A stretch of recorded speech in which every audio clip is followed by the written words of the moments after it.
Hello, people attending the Active Transport in the Tropics Symposium. I'm Robert from the Townsville Bicycle User Group, and I hope to elicit feedback from this recording. So, one idea is the infrastructure submission. We know cycling is a good investment for our community. Communities want more people to ride a bicycle. And we know the biggest barrier to prospective cyclists is the perceived safety risk. So, people who want to ride a bicycle want a safer looking road. Safer looking roads also need real safety, and this graph is from Dutch research. In order to survive, vulnerable road users need lower road speeds than are currently in use in Townsville. Particularly cyclists that will most benefit from active transport options. Look at elderly people. At 60 kilometers an hour, which is a pretty standard Townsville road, 80% of them will die in a collision with a car. So real safety needs lower speeds. Let's look at a road, typical road in Townsville, U Street, one of my places where I would as soon as possible change something. So we've got a straight, wide road, good visibility on the sides. There's a lot of space between cars going the same direction at pretty much the same speed. There's a very low chance of bumping into something, but if you do bump into something alive, you've got 50% chance of killing it. So it's safer, but for cars only. It's a perceived low risk, and intuitively cars will drive faster. So let's change that. A narrower carriage lane. The risk is perceived as higher, and intuitively drivers will slower the speed. Wouldn't you, when a car is closer beside you, you would just slow down. So a carriage lane is 3 meters for a 60 kilometer per hour road, according to Australian legislation. Most carriage lanes in the Netherlands are 2.5, 2.8 meters. Now, I don't know the exact width of this road, but it looks like we can shave off at 20, maybe even 25 centimeters. If you feel that this is too risky for cars to drive at that speed, well, why shouldn't we lower maximum speed limits? Wouldn't that be an option? Oh, hey, what happened?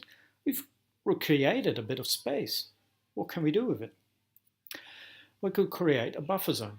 Narrow lanes will lower car speed, and it would also create a buffer zone.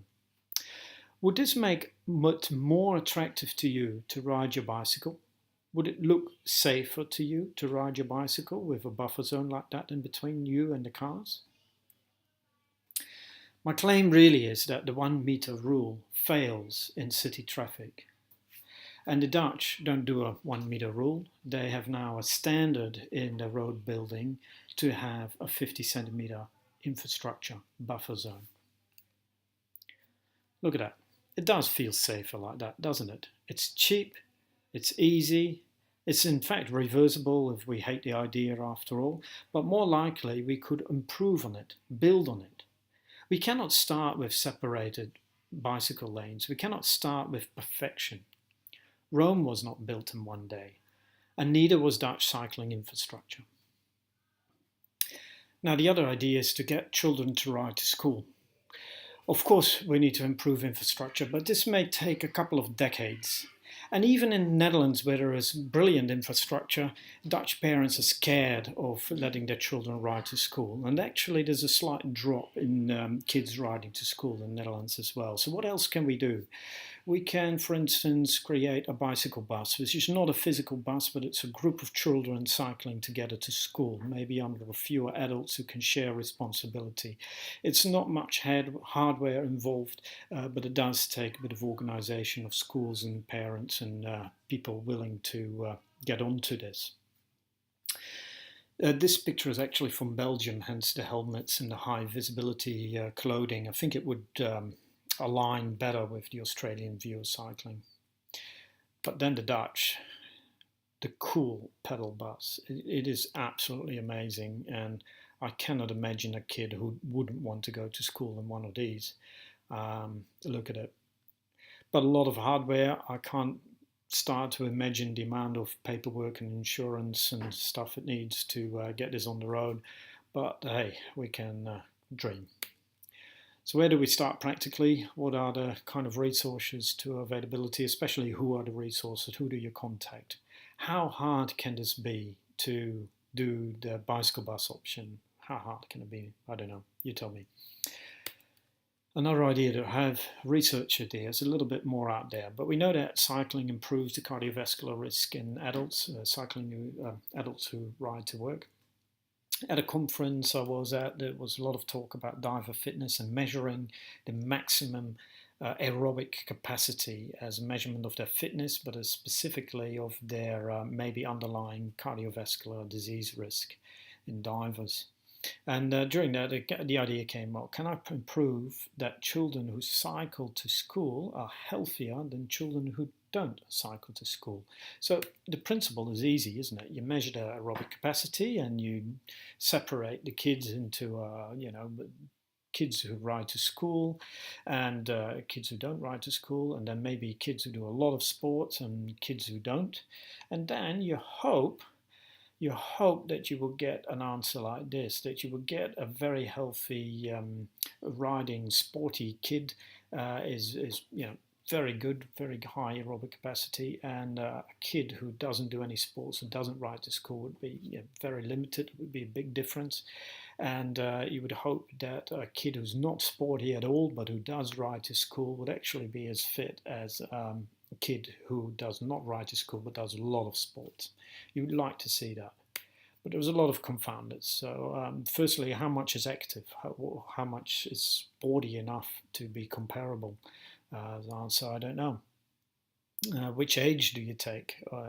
Young children is an issue with the measuring, and teenagers a difficulty with the very different spectrum of development. Some will be complete men, others will be little boys, and same for the girls. The actual measurement, the actual testing part is also an issue. It's actually quite testing. You ride till you drop, and the mask that you wear is not really child friendly at all. So the other big elephant in the room is what happens if you don't get the results that you want? What happens if you see no difference at all? Does that mean we should keep on building bigger roads and ride bigger cars and drop our children off with a car? Well, we might get the answers that we don't want. Then the idea on the mandatory helmet laws. I have to talk about it because the Bicycle Network brought it up. They say it's time to talk about helmets. And the comments on Facebook, which I know you shouldn't read, but helmets are safer, end of story. Well, of course, helmets are safer. There's no doubt about that. It's like vaccine safety, it's about climate change. Yes, it's all real, that's science, and it's obvious. But should safer be mandatory? We know that wearing a helmet in a car would be safer. Why is it not mandatory to wear a helmet in a car? So, it's more a debate about who do we protect, why do we protect them. And for some people it's obvious. If you're a road biker or a mountain biker, then you wear a helmet because that's part of your uniform pretty much. And it's difficult to see that from a different point of view. But I don't want to talk about helmets. I think the debate should be about space for cycling, and I hope that we can shift our attention more to what are we doing to get more people riding more often. So with a lot of ideas in my head, sometimes I just need to scream, help! And that's what I'm doing with you now. I'm hoping to get some feedback on these ideas. I hope you will call me or email me and tell me I'm full of bullshit. That would be fine. But it's good to hear from other people what their views are on these ideas and whether they're feasible. Thank you very much for listening. Bye.